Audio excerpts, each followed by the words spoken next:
We are talking today about soil, and we have an ambition to have a conversation with everyone, and so we hope to say a few words about ourselves and our own kind of investment in soil, and then have a real conversation. So maybe Shane, do you want to start? Sure. Yeah. So my name is Shane Hardie. I work here at Stone Barn Center. I'm the grasslands manager. I absolutely love working with soil. I love all aspects of agriculture, and in my mind, in my heart, all agriculture should stem from and go back to the soil in some way, shape, or form. We're doing the healthy soil. Are we going to cycle back to? Yeah, You're going to do that first round? Yeah, so we're introducing ourselves and our idea of healthy soil, or what we value in soil. Perfect.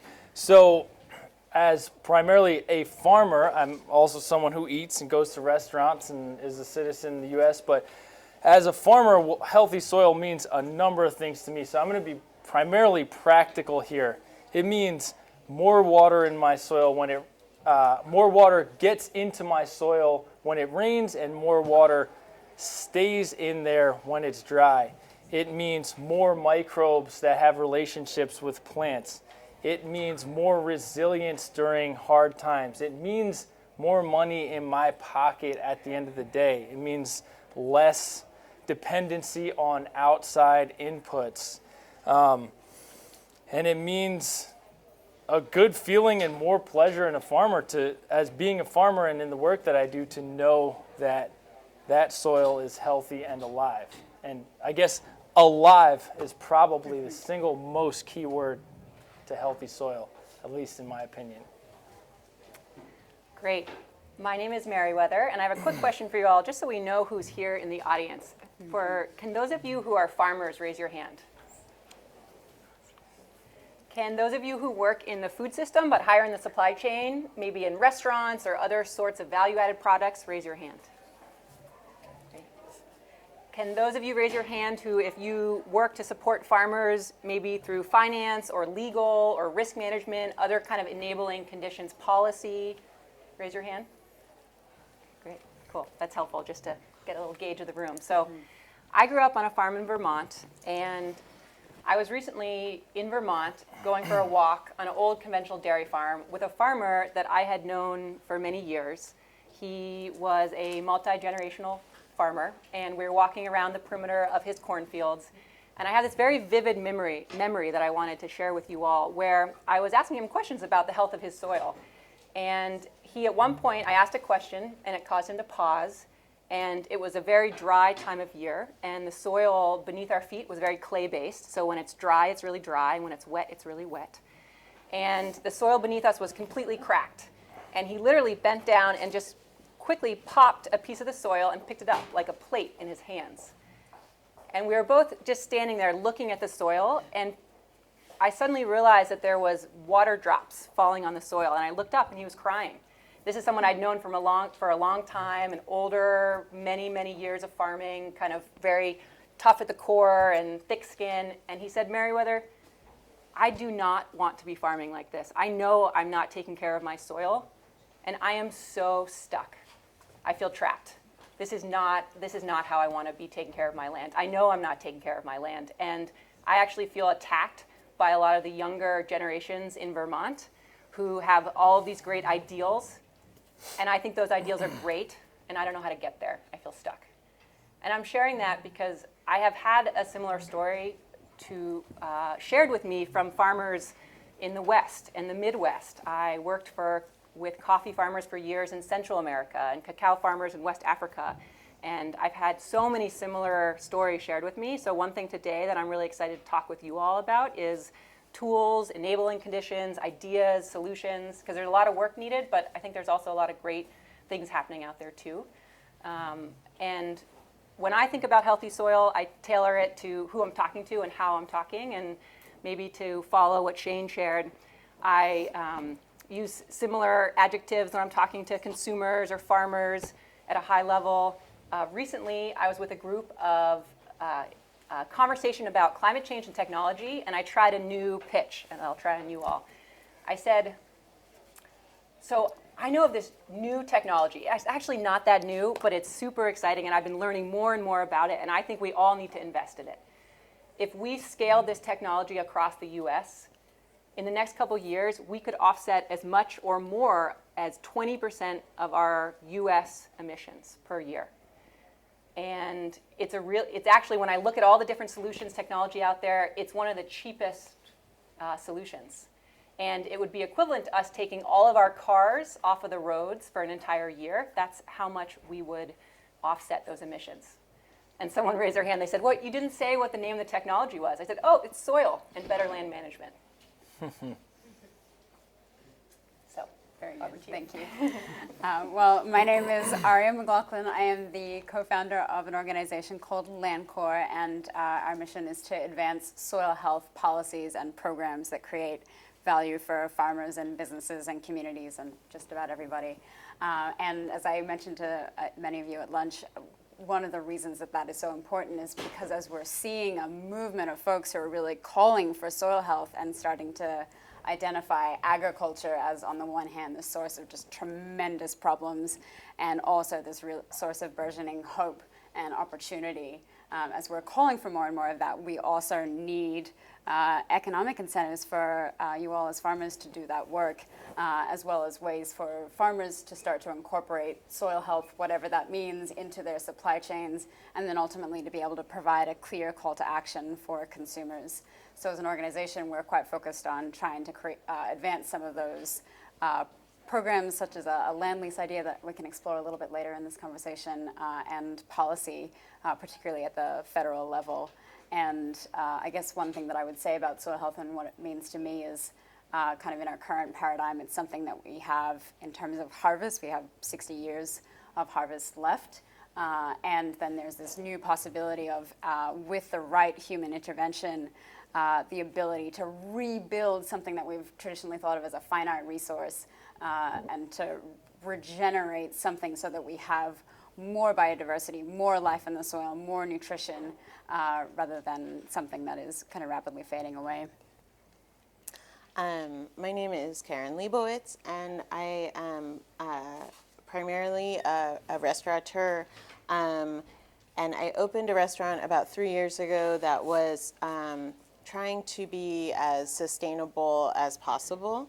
And in the course of researching that, I realized that the way I'd been thinking about sustainability was all wrong. I had been thinking about conserving resources, as Aria mentioned, and slowing down the harm that we were doing to the earth. But when I understood the power of soil, I started to shift toward a regenerative mindset and really think about how we could actually do more good for the world. Can you make this better? So I see myself as sort of spreading that new way of thinking, a kind of climate optimism through food and specifically through soil. And what I've realized in 3 years of talking to people who do not have a connection to farmland, or often live in cities and don't interact with the sources of their food, is it really needs to be simpler. And so, even though the restaurant engages in a whole range of practices to be sustainable, the thing that we realized we really wanted people to come away with was this idea of a new renewable food system. And then even that can be kind of boiled down to the essence, which is healthy soil. And so I'm kind of excited to have this panel that comes at the topic from many different perspectives. So I feel like Shane is building soil on this farm, and Merryweather works with farmers on implementing practices that will build soil. Aria is working on policy, and then my role is in many ways about building demand from consumers so that we actually have an economic value for something that has value in so many other ways: resilience, health, and flavor. So as a restaurateur, I also make the case that food grown in healthy soil is actually just better. Better tasting, better for us, and better for the world at large. So I think maybe I'm going to show a couple of pictures. So I started with this image in April on Earth Day this year. The New York Times Magazine had a cover story, "Can Dirt Save the Earth?"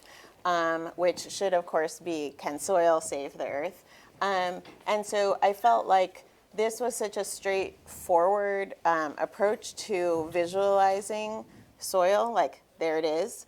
But there are so many other ways of talking about it and reaching people, right? So I'm just going to run through a few, and then we can kind of circle back. So this one is more schematic, like looking at the whole mycorrhizal network and its connection to gut health and stuff like that, kind of more science-y. And then at our restaurant, we have postcards. This is the front and this is the back that are talking about soil in different ways. So this one is focused on perennial grains, specifically kernza. This one is using animals to promote healthy soil. And then we worked with a different illustrator to kind of make more of a narrative form, where it was kind of like the carbon monster is threatening us. And then I don't think you can see it, but the roots come down and make a fist and are actually pulling the carbon down. And this is also kind of pulling on that superhero genre. So I'm just going to leave these here for a moment and ask, like, when you are talking to the people that you work with and interact with, how do you get people excited about soil? How do you talk about it? Do you want me to start? Yeah. Okay. I am often talking to other farmers, but also people that come to this property who are very interested in this to begin with, but may not know anything. So I often try to start with a couple examples of things that are just kind of mind-blowing to me. Sometimes I use statistics like, in a cubic inch of healthy soil, there can be 7 miles of strands of fungi. So that's 7 miles in 1 cubic inch. In a cup of healthy soil, there's more individual bacteria than there are humans on planet Earth. So just to give people an idea of like magnitude of life under our feet, that there is more in healthy systems, generally speaking, more biomass beneath the soil surface than above it, or at least equivalent. So I try to just draw on some things like that, but also like, let's get our hands in the dirt. Let's touch it. Let's pick it up and smell it. Like it feels good on your hands. It smells good. Like it should smell good. Taste is always great, but I'm not usually in close enough proximity to that. So some of our other people, Jay, who's over there, gets people to taste a lot of delicious things right out of the field, and that is huge. But I'm also the profit statistic you told us. Oh, okay, yeah. So here is one other thing that I learned recently that is, I think, a very powerful thing to share with other farmers is apparently there's a study done recently on a number of conventional farms versus other farms that were regenerative, which generally meant practicing things that were shown to keep soil covered, add organic matter back into the soil, good crop rotations, lots of diversity. And it was found that yield had basically zero correlation to profit. organic matter, basically the more organic matter you have per acre, the more profit you had per acre. There was a direct relationship. Even if the yields were lower, the profit per acre was higher because you had way less input. And that's more security for you. That's less dependent on other companies that you have to buy from. That's less dependent on money out of your pocket. So that is pretty powerful, because as much as it's wonderful to do things from an altruistic place, if we all have families, we have ourselves to care for, we have, we want to keep having this land next year, so hopefully next year we can try out something new and cool. You're going to have to make hard decisions sometimes, but if you know that things that steward the organic matter in your soil, that build the health of your soil, are actually going to put more money in your pocket in the long run and year after year, then that makes that choice a lot easier. So I just think that is a pretty amazing statistic to know. Absolutely. And then I'll just jump in, because I think that there are some issues that we're facing that aren't necessarily the sexiest or the most exciting, but when you want to talk to people in Florida or North Carolina, then that ability to really become a lot more resilient to flood, it becomes a really serious conversation. And with California, where I'm from, with the wildfires, thinking about becoming more resilient to that issue and building soil, because as we know, a 1% increase in soil organic matter means 20 times more ability to hold water, which is a pretty incredible number. So as we're starting to face some of these more extreme weather events with flood and drought and fire, just that resilience and preparedness, I think, is a really important point. And then sort of similarly, just risk mitigation for farmers as they're starting to diversify your crops, your fields, the animals on land, that you are diversifying your revenue streams. So you have not all of your eggs in one basket, and we're starting to see a lot of really good results with that. Yeah, I think that since we're getting into more of the nuts and bolts, I would love, Merryweather, for you to talk about what are the top steps that people can take to build soil, how to build soil, and kind of the cost-benefit analysis of like what the initial investment might be relative to the payoff. Great, thank you. So one thought I had to kind of lead into that is knowing that the majority of you in here are farmers. I spent a lot of time talking to other people about the importance in supporting farmers. And so I'm going to kind of switch it around of just if I was talking to other people in the supply chain about the importance of supporting farmers for those enabling steps. I work for a company called Biological Capital, and we work on regenerative versus extractive ways to grow our food, get our energy, to protect land, and to develop habitat. And I spent a lot of time, therefore, talking with investors about the importance of supporting farmers, because I think an initial thing is that, even the example I gave before, is that there is major financial support needed to help farmers transition to different practices. And when I talk to investors about the need to invest in soil or the importance of investing locally, I think to date, some of the ways that we as communities have really supported farmers is through CSAs, and we need to scale that. We need to show more support. We need to show up at the table and really be investing in our local food systems. And when you think about a startup business, a lot of startups raise capital to allow them to fail. A farmer does not have the capacity to fail. When a farmer fails, they lose their land, or they can't pay the debt that they already have. And so when I think about the enabling conditions or the steps, and everything from who's in this room to what you may have interest or access to of finding Slow Money is a really great organization that has a lot of local chapters that gives no interest to low interest loans to farmers. And I think that more organizations working at that scale is really important. I think another piece with farming is that same thing with not having the ability to fail is not having the ability to innovate and to take a risk.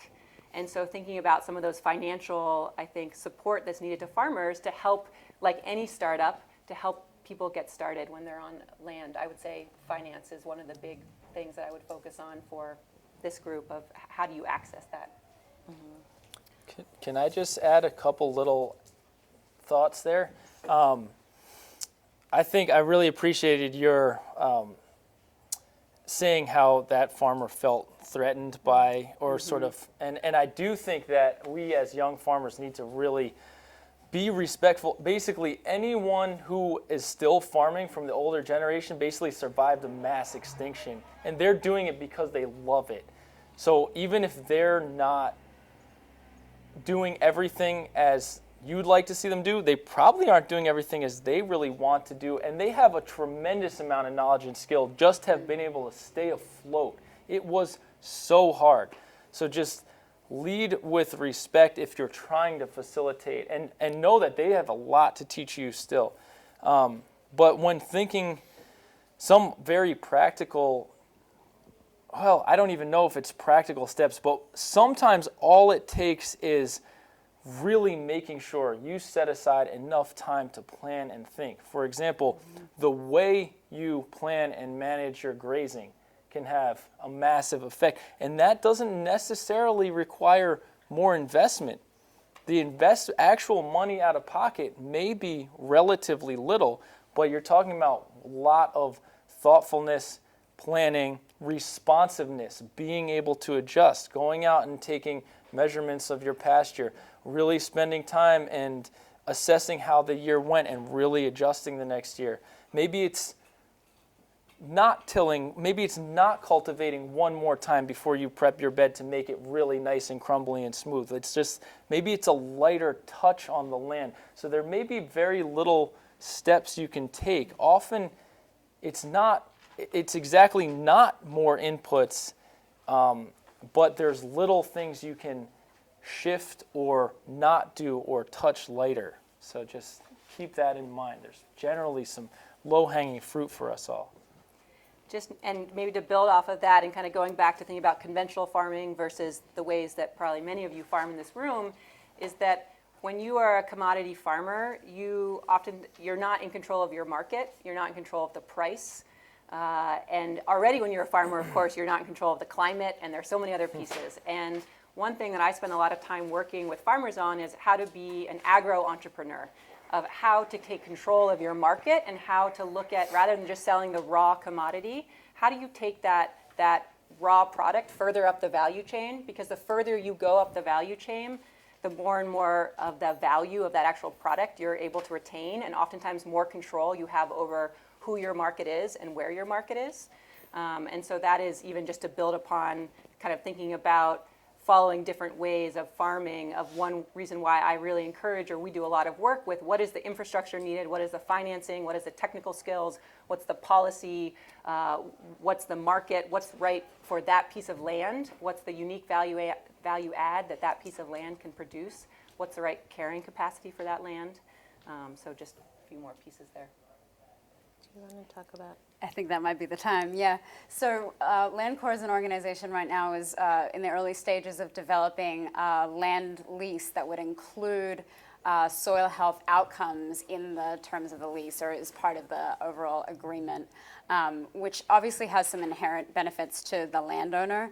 But what we really want to focus on in this room particularly is the benefit to the farmer. And so the piece that we would add with that is a convening of capital, of financial stakeholders, banks, investors, particularly right now at the moment, the folks who are in the room are pretty values aligned, people who understand the importance of supporting agriculture and land health, but really to get some agreement around the fact that if you as a farmer are mitigating your risk by improving your soil health, that you should have access to more capital at better rates.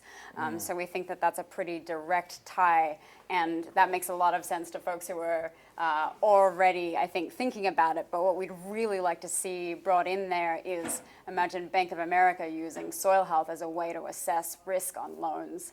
We think that that's really something that we should all take into consideration, I think, specifically because it takes soil health out of a pretty narrow conversation around conservation and environment and into something that is risk mitigation is every financial product that exists. And so that really, I think, would hopefully scale up and provide a lot more benefit to you all as you're doing that work. Yeah, and I want to piggyback on the idea of soil health outcomes as compared to practices, right? I think that we talk a lot about, cover cropping and no or low till, but more and more, I think there is an interest in the soil testing as a way of measuring value in the land itself, but also in the kind of risk management and the produce that are created. And so I feel that banks and even governments are starting to recognize that. So I also live in California, where we have the Healthy Soils Initiative, which incentivizes soil building as measured by outcomes, right, rather than practices. And I just want to show something that we've been working on my nonprofit efforts, which is the beginning of communicating about the importance of healthy soil to the public. So we started with thinking about practices, and the idea was that each kind of root of a different shade of green would be a practice that is then kind of valued, and that consumers or really chefs could look at this. And the more that I spend time on it, the more I think that what really matters is the soil organic matter as compared to the region and as compared to the past. So that if someone is on the right trajectory, if they're building soil, that it's important to celebrate that publicly and in a way that then creates economic value. So I feel that the work that I'm doing is in many ways to build that marketplace, and then I think that Aria and Merryweather are in ways creating the system change that would allow for that marketplace to flourish. Absolutely. And I would add that I know the soil health measuring process isn't necessarily easy in and of itself, but our advisors and partners have really encouraged us to emphasize outcomes over practices. And we've actually found, as part of our policy work in DC, that there's a lot of bipartisan support for this idea of outcomes. So kind of taking that conversation conversation from, it comes out better when I'm not on the mic. But we have a conversation right now that is, did we do it? Did we checklist those practices rather than did it work? And so I really am constantly encouraging folks to lean into that soil health testing, to lean into the NRCS as a federal database that we have that is basically in office in every county, in every state in the country. I know it's needs a lot of work and a lot of kind of bolstering to address some of the capacity issues, but we do have the ability to be looking at testing and to start making apples to apples comparisons, so that we can start to scale out some of those supply chains so that companies can find you and your product.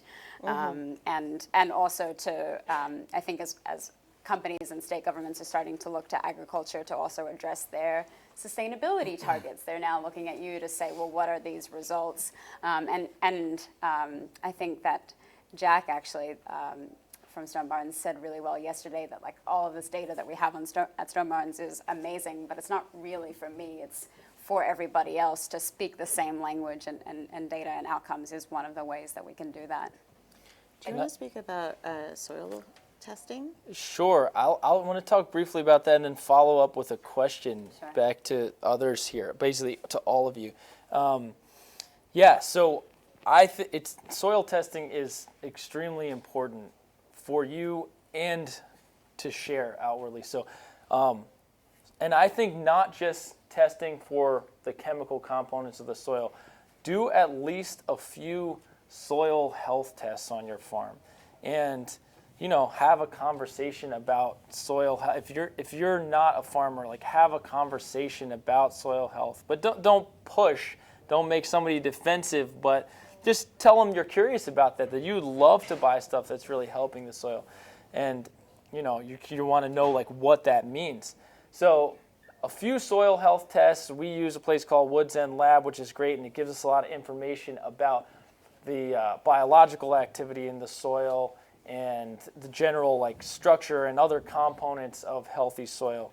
But there's also very cool other technology coming out. We're trialing some quick on-the-fly technology that allows us to take soil samples with a drill and take a little bits of those samples, answer some questions about the site on the property, and it's a little reflectometer, so it shines some spectrums from a few LEDs onto the soil and collects what information comes back. And we're learning how to, it's a project with Yale, and they're learning how to calibrate that so that you can get eventually a kind of instant read on what the soil carbon is in that spot, and can do it kind of cheaply and quickly. And so it would now allow farmers to take more samples more quickly for cheaper. And so then the question that I have for you all is like, I want to know for me what's happening, but that does take time. And as a farmer, that is in short supply. There's never enough of it. So how can we communicate that to people who are going to buy food or pay food or subsidize things so that so that people are willing to pay for or want to know that information, so that, they're like, I want to buy the stuff that is building soil. Like, how do we use that data and get it to the consumer or buyer? I mean, this is the question Great of my question. life. You're doing it. There's obviously So I feel like it's important to try to convince people from many different directions. People learn things differently, so some people I'm coming at them with illustrations, and some people I am saying, here, taste this. Other people I'm talking to, and if you can get all of that at the same time, that's probably the best. But we sort of joke that we need a different word besides regenerative agriculture, because by the time you get to the regenerative, you've already lost a bunch of people, So I really think that in 2018, we have so many things vying for our attention that it has to be very simple. And I think there's still an open question about like labels and certification and things like that. Personally, I think that talking about healthy soil is powerful because people respond immediately to health, right? It feels much more immediate to their bodies. It has positive feelings. And so I've been talking about healthy soil and soil health a lot. But it's a tough nut to crack. I know, I think it's such an important question. I'd be curious if you all have success stories or examples that have worked or haven't worked. I mean, I think even the fact that that article that you had up from the New York Times, there are more mainstream communications about soil. New York Times just 2 weeks ago had another article about soil. So I feel hopeful, and at the same time, there's so much to do. And as you said, it's so hard. I spent a lot of time kind of bridging gaps between farmers and scientists and consumers and investors, and everyone soil is already so complex, and different people want different levels of information, and I don't have an answer to that. I think it's a question we should all be asking and talking about. Yeah. So that's our question for you all. So I open it up to everyone in the room. And if you have any questions for us as well, we're happy to hear them. In the plaid. Hi. Well, I recently heard about this new company called Soil Nerd that's offering like high quality soil tests for free. They're like a younger startup trying to grow, and they get their results from Logan Labs, which is one of the top labs for soil research. So I don't know. I haven't tried it myself, but it sounds like they're trying to grow this concept of healthy soil and are trying to, on a free basis. I was talking to the founder, he's kind of joking that eventually they need to get paid, but right now they're just kind of talking to people for free and offering a lot of quality advice, and seeing situations where a farmer was ready to like pull up all the roots, but then found out from them that the soil just needed more magnesium or something, and was able to save everything. So So the question is about, for those who can't hear, the question is about a new startup called Soil Nerds, which is starting with free testing as a way of building the business. I'm not familiar with them. I don't know them. That's a great, Soil Nerd, that's a great, I'm going to go look them up. But there's more and more accessible ways to do soil tests. And I know I just was talking with the founder of Soil Calculator, where you take a soil test, you send it to a lab, but then they help you interpret it for $25. Because I think one trick is, okay, you get the studies back, what do you do with it? And that's another, so that's something for you all to look up. I also, a couple years ago, took a really great online soil class with Dr. Ingrid, I wrote her down so I could remember. I know, Dr. Ingham. Elaine, sorry. Yeah. So many different things. But that was so informative and so helpful for me. And she got really into the science, but in a way that was really accessible. And so that's another thing I would suggest you all look into, especially during the winter months when things are a little slower and you're able to take more time for that planning and thinking about how to improve on your next season. Yeah, I also have some familiarity with Pasture Map as an app for planning animal grazing, and I think they are really focused on soil. Can I go. speak to that? Because we use Pasture Map to track our grazing, and it's it's startup, it's in development. They're doing really an amazing job. There's little bits and pieces that could use some tweaking, and they've been fantastic about taking some of the information or just telling us how to use it, and we didn't know.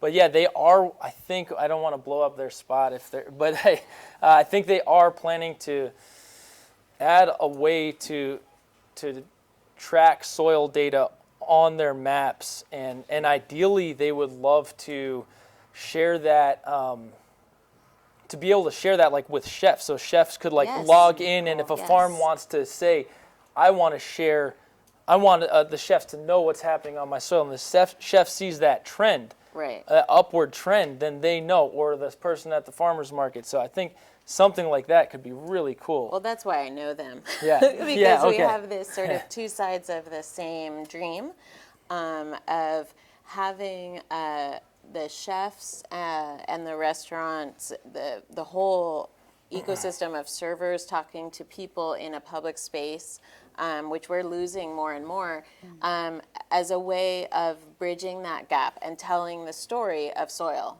and telling the story of what farmers and ranchers are doing and how important it is. And so having something that people can point to that is not just the practice, but also a bit of quantifiable data, I think is really powerful. So just from my own perspective as a restaurant activist person, I have been talking with Opentable, the reservation platform, about making a searchable category for sustainability. And they say, well, who's to say what's really sustainable? And we say, well, actually, there's this thing called a life cycle assessment, and you can figure out what your impact is, and then you can offset it, and you can buy from healthy soil, and we have all of these answers, and they said, well, who's to say, or whatever, and then we were with Opentable, and then I was talking to someone at a competing platform called Resi, and I told them about it, and even before anything else, they made it the same week. And so we switched to Resi because the way that we find the information is in many ways how the information gains value in a kind of search term reality, right? And we have been looking at ways of saying it's not my opinion, it's actually real. It's verifiable, it's outcomes based, and so forth. And that kind of closes down the conversation. One other, or in a good way, But I want to say one other thing, which is that, it still seems to be that climate change is like a question mark for many people. And they say like, oh, that's just your opinion. Who knows? The science is still unclear. And I think more and more we do have to draw in that kind of science so that people won't politicize climate change. I see a hand over there. Just to go off of what you were saying with the Opentable and Resi platform, Resi was born from the restaurant industry, and so there's sort of this educational gap that happens outside of sort of this bubble and sort of a lot of the scope around farmers that are still. How do you bridge that gap for the consumers and start to like have that conversation out if they're not really connected to even understanding that soil is alive? So let me see if I can summarize the question. The question is, how do you bridge the gap between the work that farmers are doing for soil and the public? There's the example of a search term, but like other ways of making that connection. Is that okay? It's not my wheelhouse. Look at you guys. I don't know.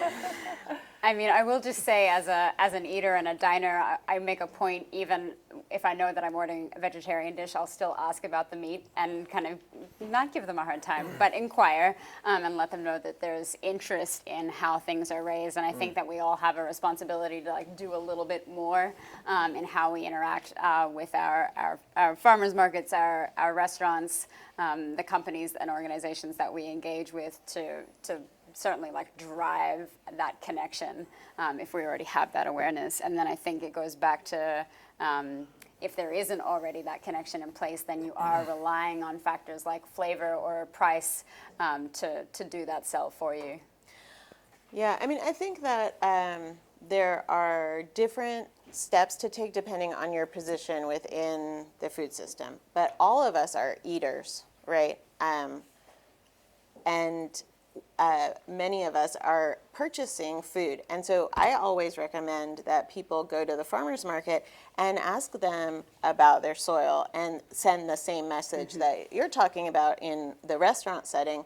And talk to your grocery store and talk to the people who do the procurements for your school system, the people who do procurement for any municipal organization. So for example, like Oakland has made some rules for itself about the kind of food that it will serve at city hall functions. And that's just a little thing.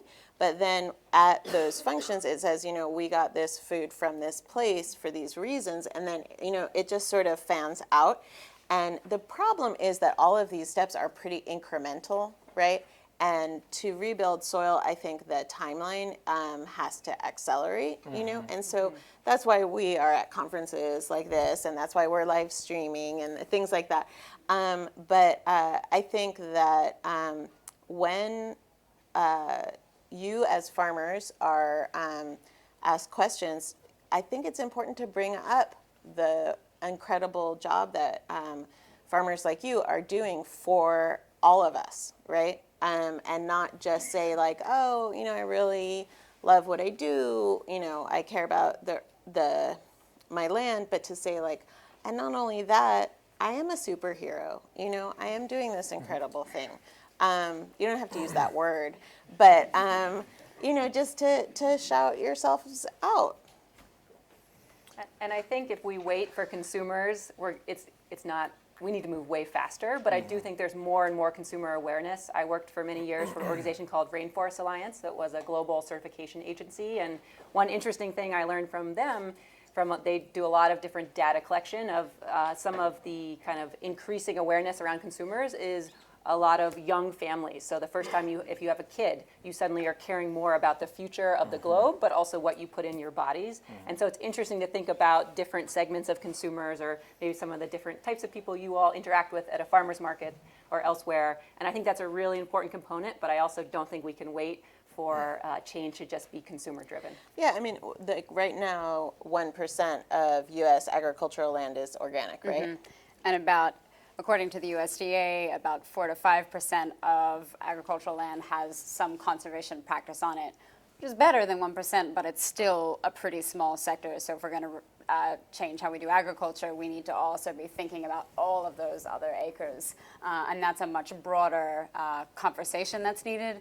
And I mean, it's lucky that we have soil that has so many co-benefits as our issue, because that can really affect how you talk about it. And you may not want to mention climate benefits in the middle of a really conservative community. There are other ways to talk with those neighbors and those peers that are going to resonate with them the most, and these are the people that we need to do the work.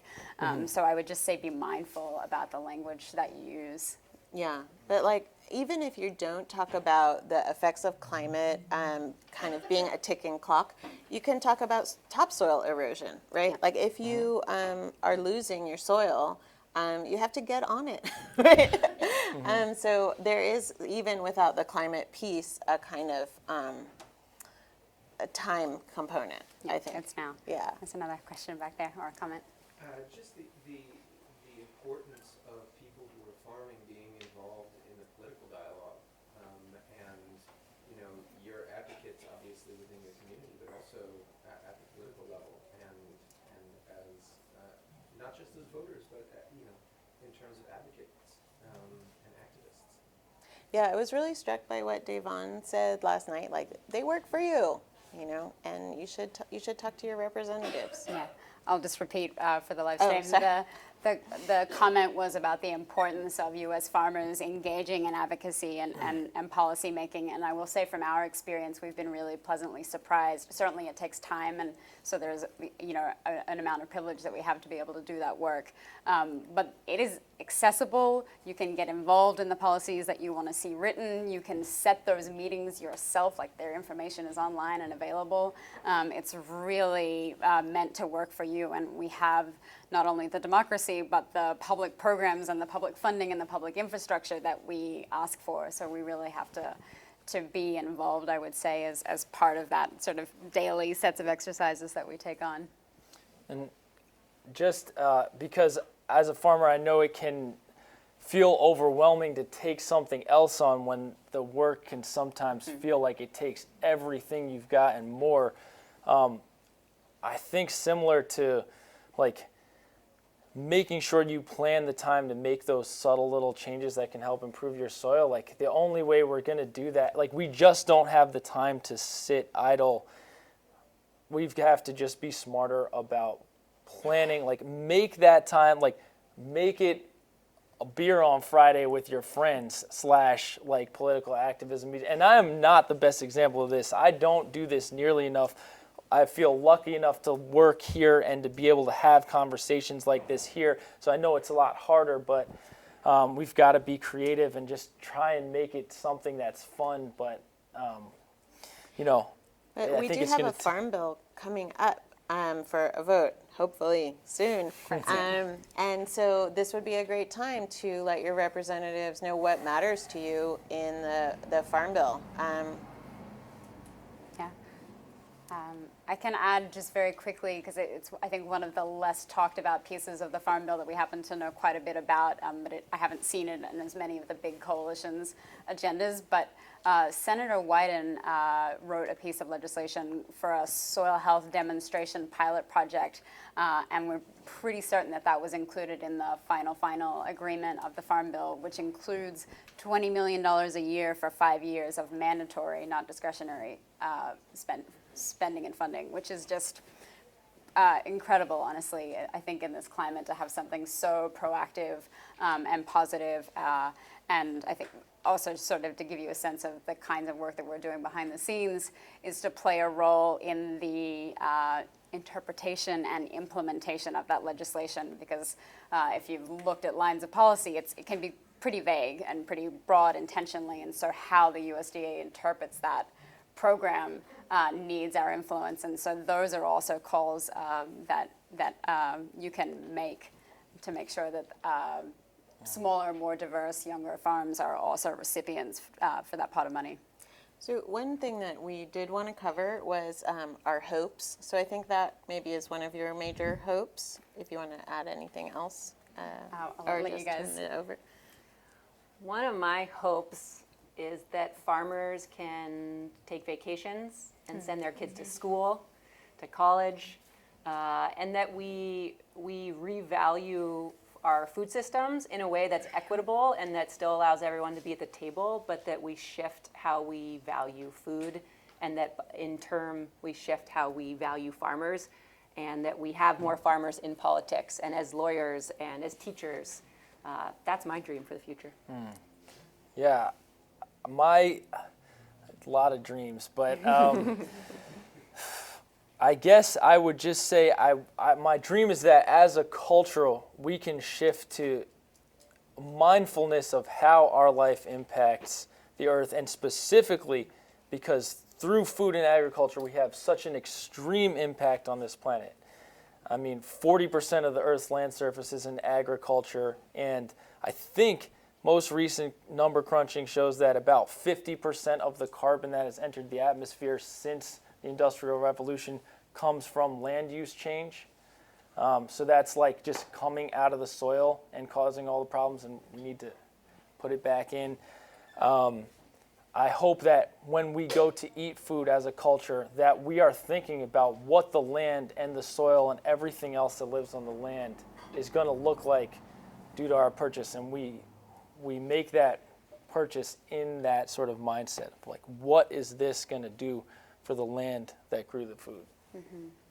And I can add that I think something that motivates me personally is this idea that our actions as humans, we aren't just taking up too much oxygen and using all of the resources, but that in fact our actions are needed. Like, I think when we look at our national park system, we know that just not touching it and leaving it alone actually isn't the best way to manage it. So in fact, our actions are constructive, additive, regenerative, and that we can do it, like that there is hope because of our participation, not just do less harm, but actually what's needed is for us to do more good so we grow more food and more biodiversity and draw down more carbon. And that, I think, really is a message of hope in a time where that's a little bit in short supply.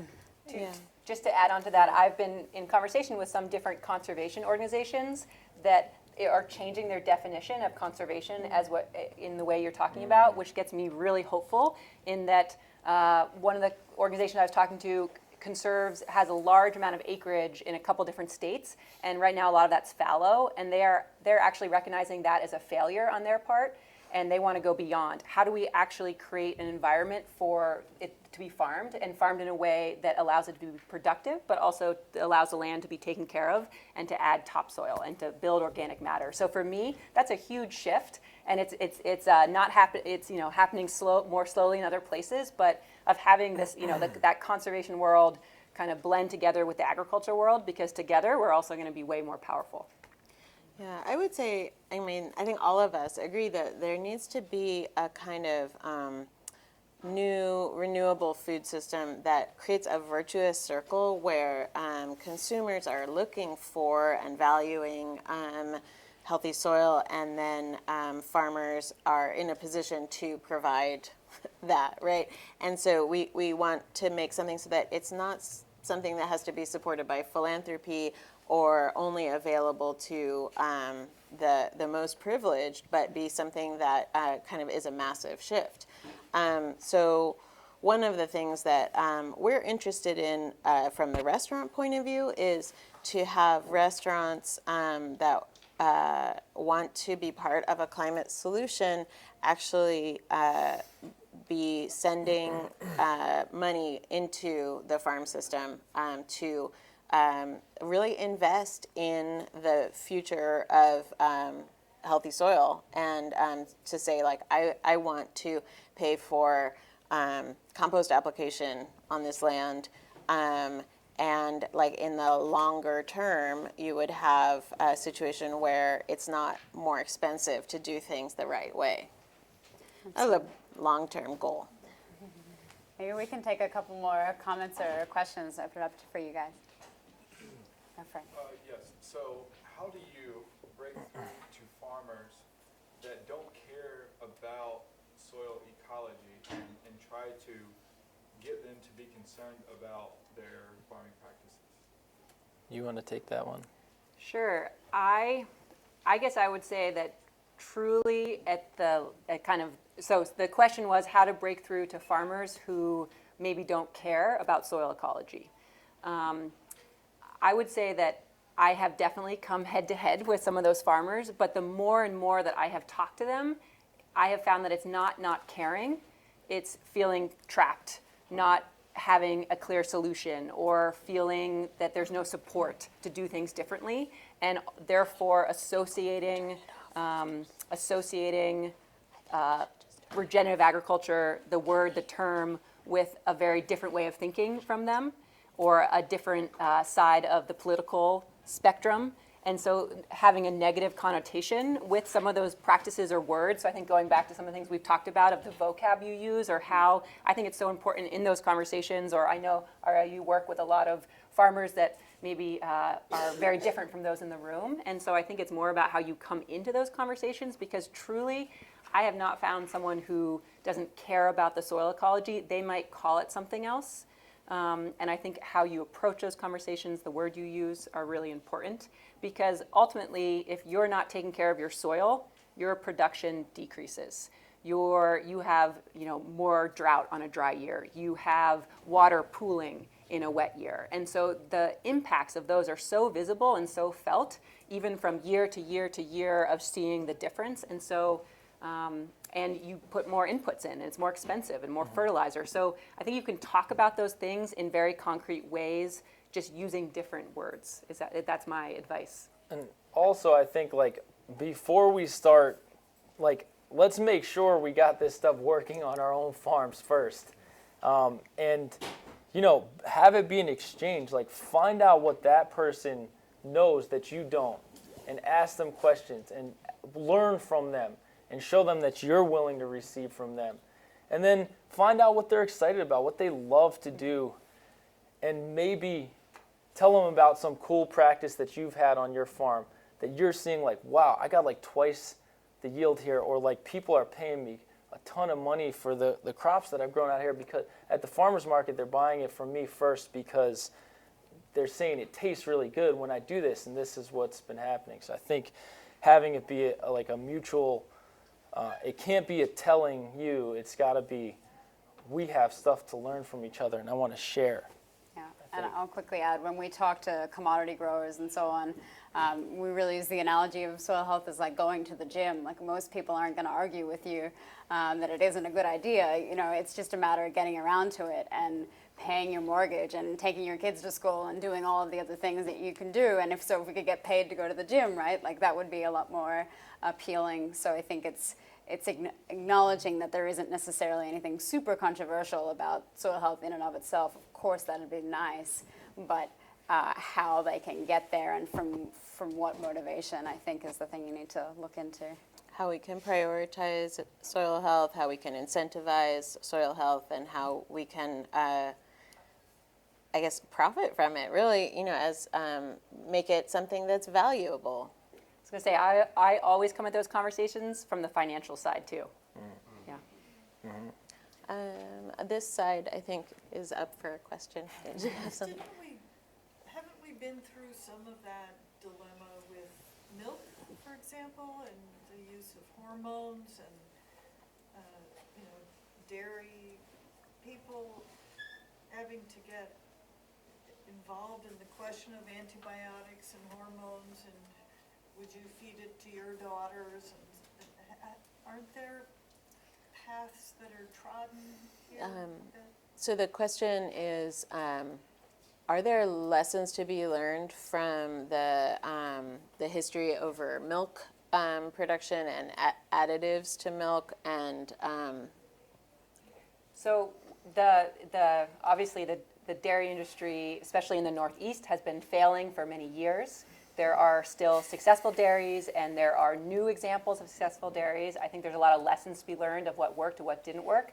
We do a lot of work in the Northeast because with a lot of those dairy farms failing and land prices high, especially outside the markets of Boston and New York, oftentimes farmers are only left with the option to sell their land for it to be developed. And so how do you create a new model that allows that land to stay productive and in a diversified way that allows for market rises and falls and helps to provide more resilience than a single commodity market.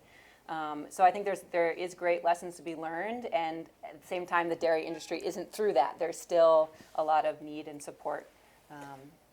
And I think, just to be momentarily negative, because this is real, the sad truth is that people simply have not been willing to pay more for milk. They want the cheapest damn milk they can get, and it's tragic, except for these sort of alternative situations where people are really direct marketing and they're having a direct relationship to the farmers, and they want to pay more for like grass-fed milk or raw milk. However, I feel like Maple Hill Creamery as Maple Hill well. Creamery, Yeah. Organic Valley, like grass milk Yep. is another really good example of things that are starting to make it much more mainstream. So I think it's, again, the conversation of how do we at large get people to appreciate this. I mean, I think that one lesson to learn from the dairy industry is the value of collectives, right? That each person trying to market their product individually on the basis of healthy soil is going to run themselves ragged, right?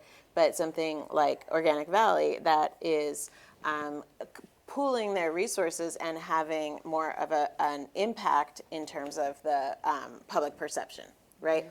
I think another lesson to draw from it is value added, right? So that you can take the milk and turn it into yogurt and cheese and have a bigger impact that way, and have different ways of packaging it, right? So if you have a fresh product, it's only going to get so far, right? And I think that some of the dairies that I'm impressed by are doing really interesting things with how they use the product itself. So, for example, in Northern California, where I live, Strauss Creamery puts some of its milk in these glass bottles, and each bottle has a message about regenerative cattle raising, and they're different. They change, and then people can turn those bottles in for a deposit, and it's very old-fashioned and weird, but I think that what it means is people are really looking at the bottle, you know, and I think that something that is of interest to me is the ways that we can take what can be a kind of negative impact, corporate economy, and use its own tools to unmake it.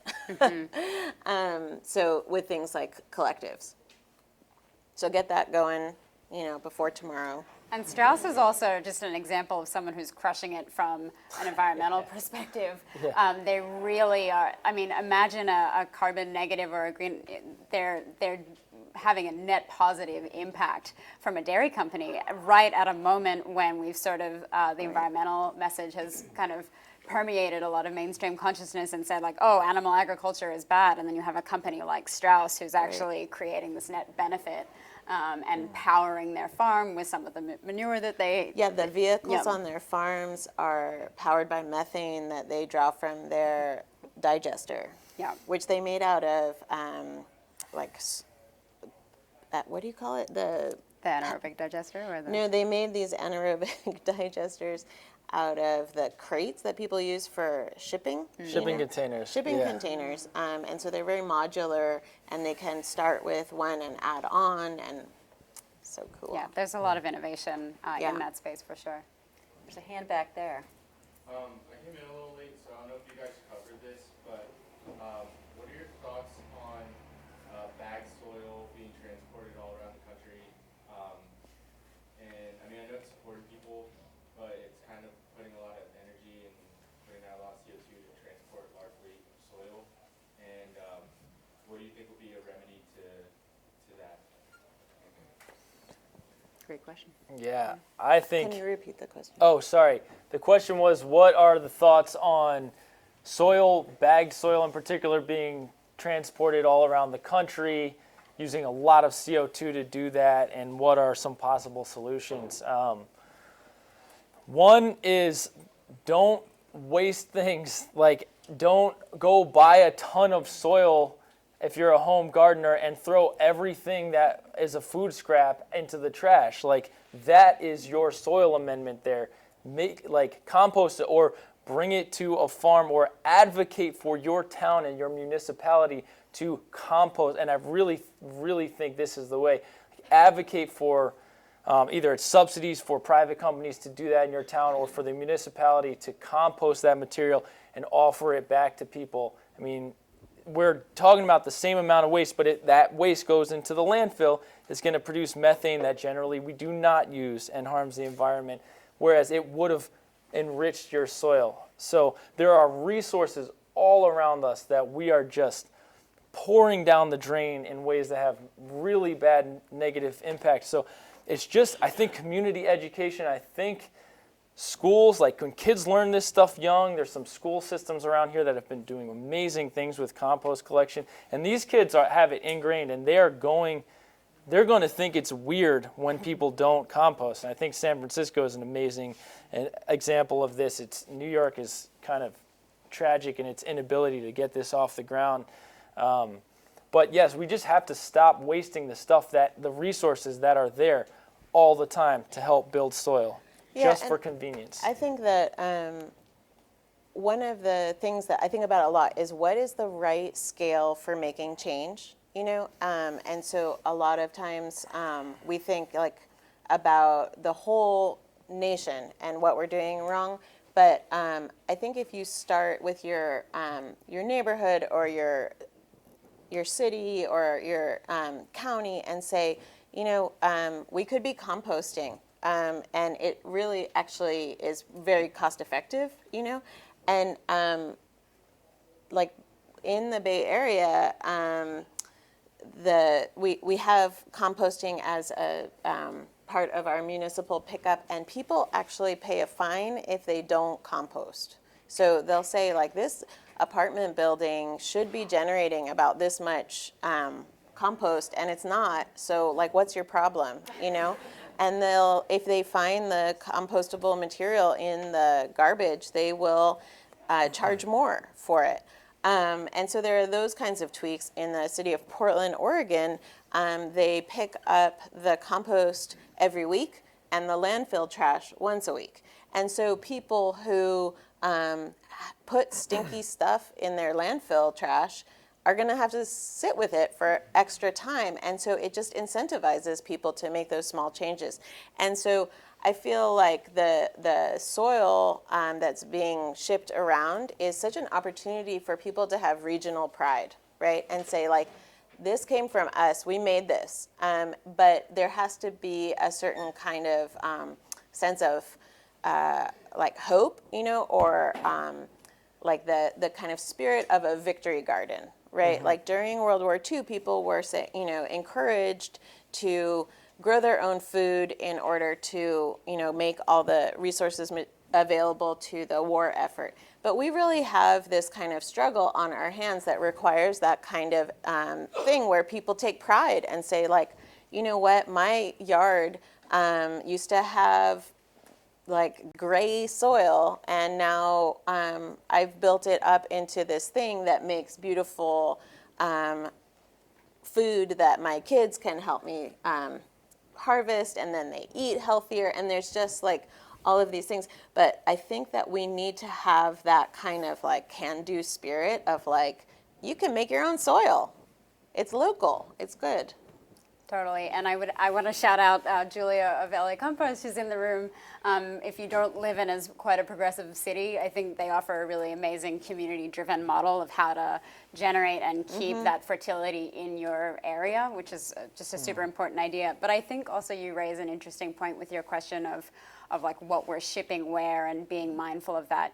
I'm a very soil and earth-centric person, but I don't want to completely rule out the role that urban growing and certain indoor, for our leafy greens, those kinds of systems, because certainly shipping those all across the country has a cost. And so oftentimes I think that there are appropriate times to look at what you grow where and what you ship where, and just to be mindful of that with everything that we use, not just our bags of soil.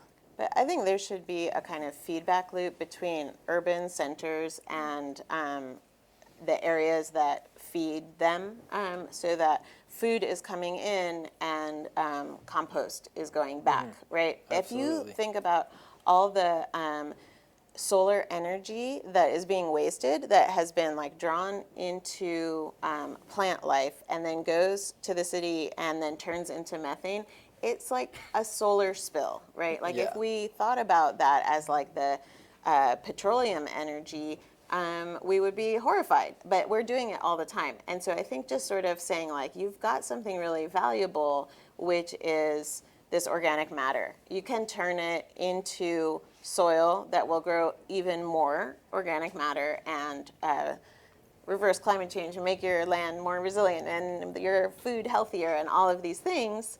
And that's something that's available, but I think we need to not only talk about supporting farmers doing it, but also suggest that people do it themselves in areas that are not necessarily seeing themselves as agricultural urban areas. Yeah. So this might be shifting the conversation a little bit, but can you talk about, so I've read studies on healthy soil having bacteria that improves cognitive function and increasing serotonin and even isolating those bacteria for PTSD medication. And why do you think that that isn't part of the zeitgeist or conversation when we talk about soils, and especially linking it to our mental health epidemics? And do you have more to say about that? Sure. Can you I repeat love the question? microbes. Repeat the Oh, question. sorry. So the question was, there's evidence now about how much sort of interactions with soil biology and some of the compounds in soil actually make us happier, help us with mental health. Some of that stuff is even being isolated and used to treat PTSD. And what are thoughts about that? Why is that not part of the conversation? In a simplistic way, I just think people as a whole, or like our culture as a whole, is still extremely phobic about microbes. They don't realize that like you are not getting away from them. You can't, and if you try and eliminate them all, we're all going to die. The entire world, and that's just not going to happen because bacteria will win. So, like, let's just give up eliminating them. How we change that, I'm not entirely sure, except that they're so amazing that if you can cling on to a couple like facts and stories and share them with people, that's what I usually go to, is just sharing the absolutely incredible things they do. And I don't know, getting people's hands in the soil, if there's a moment, like you don't usually forget it. There's something that like I can like think about it and think of the feeling of soil in my hands, and it's like makes me happy just to think about that. Well, Yeah, I have a 6-year-old, and so we talk about hand washing a lot, and germs. But then she's also a 6-year-old with the particular parents that she has, and so we also talk about the good bacteria. And I have found that the most effective thing in the parenting context is to talk about the good bacteria that turn our milk into cheese or yogurt, to talk about the good bacteria that turn our bread into fluffy and delicious, to talk about pickles. She's a big pickle fan. All of these things are a way of using food as and really cooking as a way of drawing people into an appreciation for the microbial community that we depend on, right? So that I think is like the gateway that I have found. I think there's also kind of movement in all sorts of directions to talk about like the gut flora and like Michael Pollan. I think it's no accident that he went from talking about food to talking about like hallucinogenic mushrooms. Like the connection is that we don't understand everything yet. and we have to appreciate what's there. And I would be remiss if I didn't mention one of my absolute favorite books on the topic, which is The Hidden Half of Nature by read David that. Montgomery and Anne Bickley. They just do a marvelous, charming job of kind of going through the history of how we have come to understand microbiology and how even things like our focus on capitalism has put an emphasis on kind of survival of the fittest and independence in our species rather than this understanding of interdependence, and the fact that us as humans and microbes are very much in this kind of interweaving story. And Anne talks about her kind of battle with cancer quite successfully through that approach on gut health. So I do think that we will start to see more conversations, and when we get to the point of, like we have with genetics, of being able to identify a certain gene as a signal of health or sickness, we'll start to also be able to identify specific bacteria that will indicate the absence or presence of a certain disease, and that will probably bring a whole lot of new people to the conversation, which will be really exciting. I also had a conversation recently with a scientist about exactly this, and what he was saying to me, what he's so eager for this data to come out, or more and more data to be generated, and he said, from a scientific perspective, we are very conservative before making a statement. So right now, I think there's a lot of conversation, ideas, there's data being gathered, there's studies being done, and I hope that we see that continue to be pushed forward. I think we will, but I think just from looking at it from a scientific perspective, that they're looking for even a certain statistical before they're making a certain claim, especially in a good way in today's day and age of really having that be valid and waiting to, just like you were saying before about before you're telling someone else how to farm, making sure you know how to, you're managing your own land. So I think kind of similar mindset. Yeah. We have a question from the live stream. Ah. I'll just read. Cool. In terms of supporting farmers that emphasize soil health as part of their farming practices, are there any initiatives that work to identify these farmers? The general public is becoming more aware of the idea of sustainable agriculture, but how do we work to educate consumers about the importance of soil health to ensure a sustainable food system? Organic certification is a part of consumer awareness, but the certification does not ensure beneficial soil practices. Would you like us to repeat that? They've read it. Okay. Very good. Well, I'll kick it off. We spent a lot of time looking at starting with labels as a way to identify, and I think that that's kind of because we have a bit of a break in the relationship between our food and our farmers and where it comes from, we have increasingly depended on labels, so there's just sort of that as a baseline understanding. We really explored looking at a regenerative label as a possible solution because organic doesn't always mean the addition of healthy soil practices. It often just means the absence of chemicals. I think folks that are farming in the spirit of organic are going well and truly above, but as we kind of have expanded commercial organic, it doesn't necessarily mean our understanding of regenerating soils. So certainly there has seemed to be a need to make that distinction, not to separate ourselves from the amazing work that the organic industry has pioneered, but to kind of build that understanding in. We are seeing certifications like the Regenerative Organic Certification, which was pioneered by the Rodale Institute and Patagonia and Dr. Bronner's and some others. It's an amazing aspirational high bar, but I think that because you're looking at animal welfare and labor rights and soil health, it's a super high bar to be certified on every single one of those pieces. So it's one of the reasons that we've kind of advocated for approaches that use the NRCS or something that's a little bit more accessible, that allows farmers to be on that transition of starting to regenerate, but not necessarily hitting perfection before they're acknowledged and recognized in the marketplace. We'll also start to see things like carbon markets and other ways to identify the farmers that are doing that work that don't necessarily take the form of a seal. I mean, my own orientation is the soil organic matter for the Healthy Soil Guide that we're starting in the Bay Area and hopefully soon also here in the Hudson Valley. I'm going to be coming for your data. Great. But I think that there is the problem of label fatigue, and this is something that also starts with education, right? Like we're not doing a lot of science education, and so a lot of the things that we're trying to talk about are kind of falling on deaf ears because there's not that kind of basic understanding. Should we go to Nim? Yes, Nim. Can you talk a little bit about your thoughts on, speaking of carbon markets, about carbon offsets and the idea of farmers selling them? On one hand, it's a great economic incentive, but on the other hand, I don't know, to me it sort of sometimes feels like paying to pollute.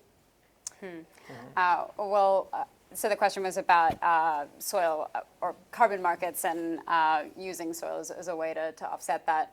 I think one of the amazing things that storing soil in agricultural soils storing carbon, in agricultural soils, it does create that distinction between an offset and an actual drawdown of a single ton of carbon. So that's a really helpful clarifier in the overall carbon market context. And then, of course, there's just the issue of making sure that you are verifying that increase in soil organic matter or soil carbon took place. So make that work, I think, is still a bit of a logistical hurdle in some of the kind of blockchain and carbon market efforts that are developing right now. Yeah, and the new technologies for testing. Yeah. That will simplify and Democratize. democratize that kind of information. I saw a hand. Can I just add one Yeah. thing to that? Sorry, because I often feel the same way. I think that we need to remember that there is still an enormous amount of money being paid for corn subsidies just so food manufacturing companies can have a cheap raw material and manufacture food. That's why. It's like a purely economic argument. I don't care what they say, that's how it shakes out. That's my personal opinion, and I really believe that. I think if some of that money or most of that money, and we're talking like dreamland here, I don't know how to get there, but if that could be paid to people that are building soil, and those subsidies, and some of it could also be given to people that maybe currently qualify for like SNAP or WIC, so that it's not just people need to be paid more for high quality stuff. Farmers are often quite they're not affluent, so farmers shouldn't be the people that have to bear the brunt of sort of producing healthy food and producing it cheap. I think we can always work to be more efficient, but if some of that money could go to help people who are low income buy highest quality food, I think that would be a bit of a dream. Yeah, I 100% agree, because I think that if no one is paying for healthy soil, then the burden is on the farmers to take the risk that whatever changes they make will pay off. And I believe that they will, but it should not be on the farmer to front the money, right? So it's sort of a way of bringing money in from off the farm, I think. And I was just going to say, I really support payments to farmers, and so I believe in that. And I think maybe on the pay to pollute side, there's maybe more restrictions or directions on how are you offsetting, or are you kind of more structure on the other end. But yes, 100% supporting those good practices. We need to do more of it. Yeah, and all the more reason to test your soil so that you can get paid for that work through markets and mechanisms like that are still developing. Take those samples now so that you can get those payments hopefully in the not too near distant future. Yes. To clear up the last question from the Twitter feed about how to make the consumer more aware of the sustainable practices of farmers and soil health, I'd like to hear about the restaurant perspective of that as a farmer and somebody in the restaurant industry, specifically the wine industry. My customers or guests are always talking about or asking me, is this biodynamic? Is this sustainable? I love hearing about the offhand pruning practices and all this crazy stuff that I'm like, why aren't people in America interested in that with farmers? So do you think there's potential for that dialogue in a restaurant? I do. I think that the question was about the kinds of conversations around wine and cultivation and the soil that the wine is coming from, and how we can build that kind of conversation in the restaurant sphere, or maybe even also farmers markets, right? One of the things that I have found to be useful is to talk about microbial terroir, right? So like the idea of terroir is something that comes from the wine industry, and is about, you know, the very mysterious and complex life under the soil, right, or within the soil.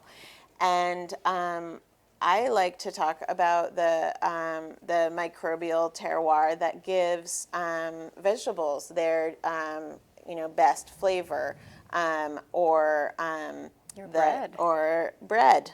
So we make sourdough that is that you know, it's about microbes, and the grain that we're using comes from perennials that go deep and reflect the terroir of their soil. And like, we have not been talking about terroir in terms of bread, and so I do, and I feel like there's a lot of response to that, and then I think that the way to talk about it is really to kind of imitate the winemakers and say, you know, like, this is so distinct to this valley, right? I mean, those wine people can get so specific and so romantic about it, you know, where they're like, oh, you know, the shadows fall over the vines at this particular moment or whatever. I mean, just go for it, I'd say. Like, why should the wine people have all the fun? Well, I think that might be a good, we're pushing past our time, so it might be Yeah, a I think good moment to I think wrap we up. are wrapping up. I think that the final thing I want to say is just thank you. Thank you for the work that you're doing, and thank you for coming. Thank Thank you. Thank you.